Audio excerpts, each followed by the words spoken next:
Well, we've been saying here for a long time, for months, that the Democrat Party is dead in the water, even before these pitiful ratings came out, proving that the party is down, and down. Between the woke and the DEI and the support for illegal immigration, the grooming of our children, America is done with that party. But it's actually shocking to see someone like Joe Scarborough have a meltdown about, and I have to say, I'm really enjoying the show when he does stuff like this. Like, you're trying to do everything to distract the American people from the fact that you're screwing up on job one. And job one is helping working Americans and helping the middle class afford their lives and build a life where their children are going to live better than them. That's the American dream. And you have done nothing but play politics over the past year and a half. It's really not that hard to do. We'll see. Try that. Cut and paste. He's upset. Poor Joey Scarborough's upset. Drink some coffee, Joe. But it gets even better when Scarborough goes off on Gavin Newsom for his little sideshow of pretending to care about America when it's obviously just that, a show, because of his ridiculous dream of becoming president. Gavin Newsom, he wants to own Donald Trump. He wants to be Donald Trump light. You can't be Donald Trump light. Hey, Gavin, talk into the camera and talk about making life more affordable, not only for people in California, but if you want to talk about people in New Hampshire, our people in Iowa, our people in South Carolina, they would like to know how their lives can be more affordable, not how you can own Donald Trump. Yeah, okay. And look at this tweet. It's so pathetic. How much he's trying to be Donald Trump.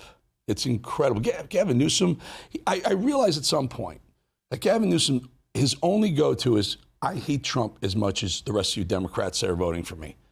I mean, it's incredible. They have no policy. There's nothing that's working in California that, if you were to expand it on a national level, would make this country better and make it worse. And so instead, he's going to go with, I hate Trump. And he's literally bubbling to the top of the Democrat ladder right now.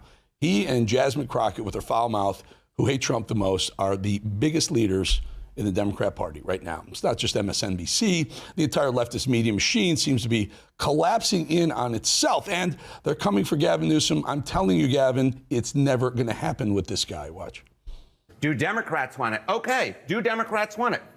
This, I think, is the trend line that I think says it all. Democrats want their leaders to what? Try to stop the GOP or work with the GOP? You go back to 2017, you see here, work with the GOP took the cake at 74% compared to just 23% who said to try and stop the GOP. But now I'm going to come over to your side of the screen, Laura. Look at 2025. I'm coming as close as I can.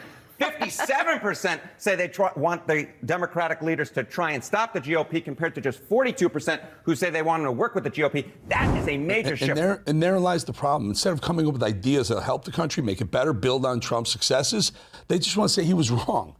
And the successes are racking up. The cost of living is going down.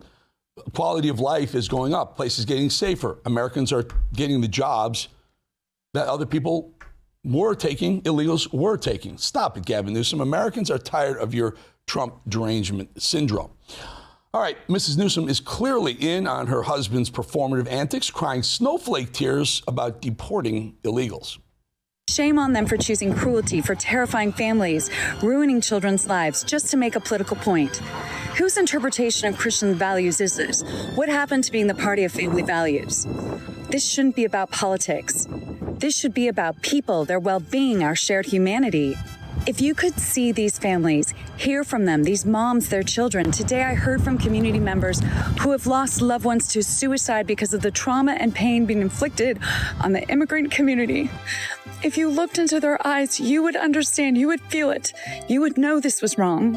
We have to do better. Nice try with the crocodile fake tears. I didn't see any tears coming down. You go like this and say you're going to cry. I have a question for you, Mrs. Christian Values. You're worried about Mrs. Newsom. Ask your husband where he stands on abortion. I don't know. Maybe you stop crying a little bit, right? That's what I thought. Shut up.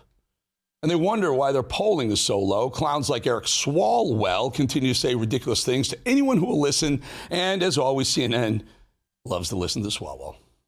Who is this guy? Is he a publicist for slavery, like a lobbyist on behalf of slavery? It doesn't make any sense that he would want to erase one of the ugliest things that's ever happened in America and educate our children, especially about how we make sure it doesn't happen again. He's done the same thing with another ugly day in America, January 6th. He's tried to erase that day and take the heroes of that day, the police officers, and make them the villains so that he also erases his own responsibility. These are the clowns that want ICE officers not to wear masks so that they're exposed. And all the software is so easy to tell a face where people live and get all their information. It's insane. You don't want to put our officers at risk like that. They're more than willing to let these, what they call peaceful protesters, burn down our cities with masks on.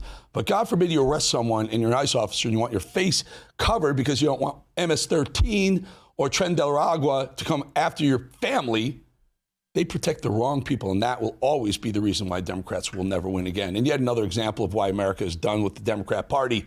We haven't talked about her in a long time, but I did mention her earlier. Jasmine Crockett never fails to come out with, guess what? The most racist comments available. But here she managed to take it to an even higher level and slander more than half of America while she's at it. Most black people are not Republicans simply because we just is like, y'all racist. I can't hang out with the KKK in them. That's really what it is. But when we think about who we are as black people and we think about where we come from, most black people have very conservative values, right? But the reality is that, like, we just can't side with, like, the neo-Nazis in them. We not dealing with y'all like that, right? So let me get this straight, Jasmine Crockett. If you're not black, you're a neo-Nazi. Is that what you're trying to say? That is a filthy, horrible lie. And it's probably why you're winning. That's probably why you could be the runner-up to Gavin Newsom or maybe even his vice president, because you say stupid crap like that. As long as you shoot the other side, that's all that matters anymore in politics. It's really getting disgusting. It's getting bad. It's getting bad. Just look around. Things are better. Everything's better right now. Our borders are getting more secure. We're spending less money, sending less money to foreign countries. Things are better. But Jasmine Crockett wants to tell you, if you're not black, you're a white supremacist. This needs some attention. More and more is coming out about just how far and wide the cover-up of Joe Biden's mental health decline really was, like we didn't already know. We know the media helped him, tried desperately and pathetically to hide it and help him. But look at this. Why did Sherry Redstone do it? The media mogul spoke at length. A New York Times article right there about Paramount's settlement with President Trump says that the folks at Paramount, which owns CBS, by the way, were well aware that Biden was basically sleeping through his interview. This is from 2023. This is a part of the interview that they edited and tried to cover it all up. Watch. Mr. President, given these two wars and the dysfunction in Congress, are you sure that you want to run again?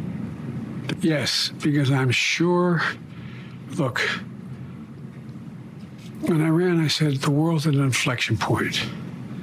The world's changing, but we have an opportunity to make it. So imagine if we were able to succeed in getting the Middle East put in place where we have normalization of relations. I think we can do that. Imagine what happens if we, in fact, unite all of Europe and Putin is finally put down where he cannot cause the kind of trouble he's been causing. We have enormous opportunities to make it a better world. Wow. Dodged a bullet. Turns out Scott Pelley of 60 Minutes told his bosses that Biden, quote, seemed drowsy and had to be prodded to answer. And they did everything in their power to hide that from the people, folks. Journalism is supposed to hold truth to power. You're supposed to be exposing things that could affect everyone watching, not hiding so that you can get that guy back into office. And who knows what the hell would have happened. All right, before we go to break, I want you to take a look at The Edge. Now, let me just tell you something about The Edge. You've been asking what's next. This is The Edge, folks, right here. The fire doesn't destroy you, it forges you. I've lived where the heat never stops. Pro baseball fields, open outcry pits, and the anchor chair. Pressure isn't the enemy, it's the test. Only the strong withstand it. Only the ready rise through it. The Edge isn't just a brand, it's the spark in men who've been holding back too long. September, The Edge is coming.